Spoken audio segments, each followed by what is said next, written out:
Hi Ultimate Gardeners, welcome back to the Ultimate Gardening channel. My name is Emmanuel Arcegua, known as the Ultimate Gardener. I'm a young ogiculturist that focuses on flower and vegetable production, and I've been doing this for about 7.5 years now, and I can't wait to see what the future has in store for us. But in today's exciting spreading video, I'm going to show you guys how to propagate your roses. For me personally, I love roses. Roses is one of the easiest things for me personally to grow, and I love propagating because I know I can get a plant for free. So if you want to know a step-by-step tutorial on how to propagate your roses, please stay tuned with us. So Ultimate Gardeners, here I have one of my favorite roses in the garden so far this year. You can even see it's actually creating a bud here, and I can't wait for it to actually bloom. So there's a few things you want to look into when getting your first propagating cutting. You don't want to get a thin leggy stem because that is not going to be a strong rose bush. You want a sturdy stem, but you don't want to kick any buds. You want to keep the buds to the plant. You want to make sure it flowers, so you want to choose a stem that doesn't have any flowers. For example, this stem right here is a good example. It's sturdy, even though it has new growth. There's no visible buds there, so I'm gonna choose this one. So you're gonna cut it like so, and then let's go ahead and move on to the propagating station, and let me show you guys what you have to do to propagate your stems. So Ultimate Gardeners, here we are at the propagating station. So the things you're gonna need is a pea pellet, your rose stem, and rooting hormone. I know there's been an entire theory going around that you could use honey because it has the materials it needs to actually have a rose to propagate. Me personally, I haven't done it before, but if you would like to see me try it out, comment down below and I would gladly do it for you guys.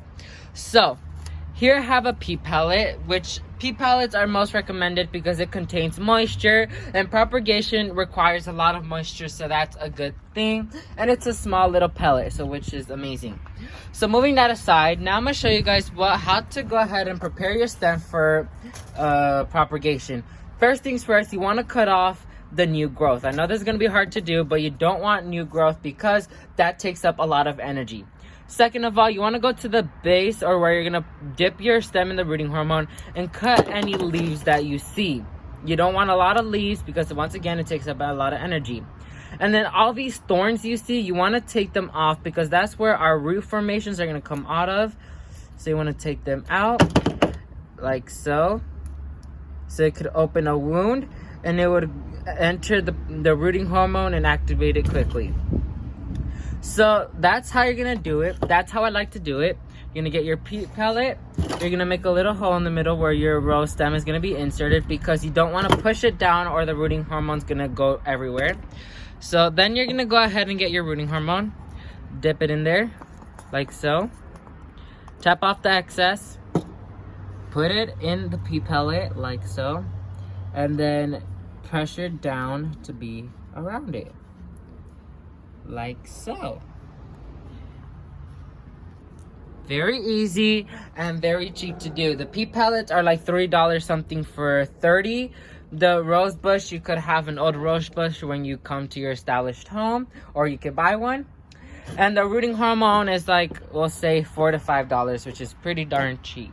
So that's how you do it. And now I'm gonna show you guys where to place these bad boys so you can have a new rose plant. So Ultimate Gardeners, here I have the rose pellet, and you can see we're in the greenhouse. The greenhouse is the best option to go because there's a lot of humidity in here, and of course we have a sprinkler system here, so that's good. So then I have a propagating tray back there, as you can see, and so I'm gonna just place it right there like so, and then it's gonna grow roots. I did the exact same thing except a few months ago, like here, and you can see visible root, leafy growth and a new bud right there. You see it? So, and there's another one coming out right there, which is very exciting. And when you see a leafy growth like this, that means you have succeeded. But do not pull the stem out to see if it has roots. I know you're gonna want to see if it does, but do not, because that could completely destroy the plant. You don't want that to happen. So let's go ahead and wrap up this video. So ultimate gardeners, that's gonna be it for this exciting sprouting video. Once again, in this video, I gave you guys a step-by-step tutorial on how to propagate your roses. I've not done a video before on how to propagate roses, and it's super easy to do. You're gonna have to do multiple tries. I would not recommend propagating as a whole if you're a beginner gardener. You'll have to do your research behind it, because when I was a beginner gardener, I tried propagation and failed. You have to do your research before doing propagation, because every single plant requires different methods when it comes to propagation. So happy Thanksgiving to everybody. Hopefully you guys will have a wonderful day with your family, and comment down below what you're most grateful. So thank you all so much for watching this video, and never forget to grow big, ultimate gardeners. Bye guys.